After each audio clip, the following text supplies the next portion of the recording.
ప్రయాగాలు కుంభమేళ రేపదే సందర్భంగా కుంభాభిషేకం. ఈ సందర్భంలో ఈ వారం రోజులు కూడా, ఈ పౌర్ణిమ నుంచి మొదలుకొని వారం రోజులు మంచి రోజులు కాబట్టి ఇప్పుడు దేవతా ప్రార్థన కానీ, దేవస్థానానికి వెళ్ళి కానీ, మంచి కార్యక్రమాలు, భగవద్గీత పారాయణం చేయటం కానీ, సౌందర్యలహరి పారాయణం చేయటం కానీ, హనుమాన్ చాలీసా రాయటం కానీ, పారాయణం చేయటం కానీ,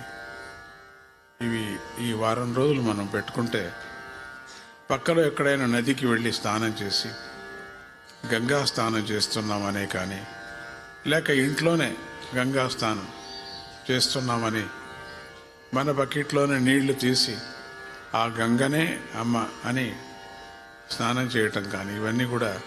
ఈ వారం రోజులు మనం చేస్తే ఎన్నో జన్మాలుగా చేస్తున్నటువంటి